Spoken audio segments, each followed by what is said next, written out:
हुए थे उनका समय उनसे छठी शताब्दी से पूर्व का जो समय है वो आलवारों और नयनारों का है।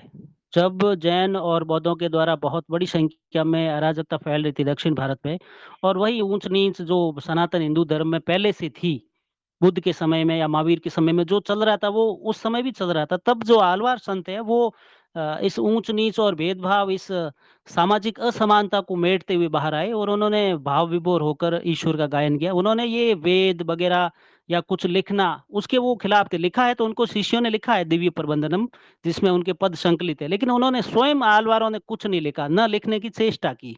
उनका एक ही था कि ईश्वर का बस उसका पद का गायन करो, जो आपके मन में भाव विभोर हो जाओ। कोई ऊँच-नीच नहीं है, कोई पुरुष-स्त्री नहीं है, समानता का जो समाज है उसकी स्थापना आलवारों ने की थी।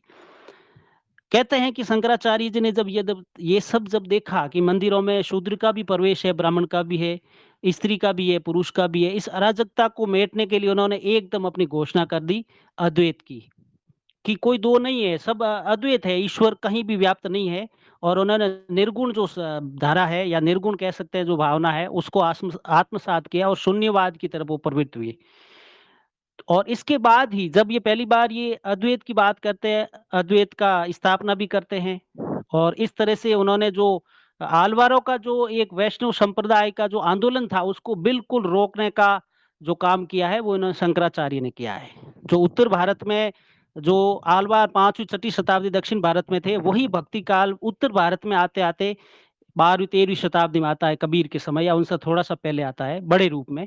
तो इतना ज़्यादा जो समय लगा है 600-700 वर्षों का जो अंतराल पड़ा है उत्तर और दक्षिण में भक्ति को आते-आते, इस अंतराल का मुख्य कारण भी शंकराचार्य ही है। उनका अद्वैतवाद है। लेकिन अद्वैत की स्थापना के तुरंत बाद ही उन्होंने उन्होंने महसूस किया कि हाँ, मैं जो कर रहा था वो कर दिया लेकिन उन्होंने फिर गौतम जो शास्त्र है, गौतम शास्त्र के आधार पर जो अभी आप कह रहे हैं उन्होंने मठों की स्थापना की, ये उनका गौतम शास्त्र के गौतम जो शास्त्र है उसके आधार पर उन्होंने वापिस वर्णाश्रम धर्म की स्थापना की। उन्होंने इस वर्णाश्रम धर्म को उचित ठहराया। ब्राह्मण, शूद्र, क्षत्रिय, वैश्य जो भी है इन चारों को उन्होंने उचित ठहराया और वो वापिस इसी ओर प्रवृत्त हुए और उन्होंने इन चारों की स्थापना की। तो सगुण और निर्गुण या अद्वैत और भक्ति ये सगुण भक्ति का जो अंतर्द्वंद है आपने जो कहा है ये इसी कारण है, ये उचित भी है।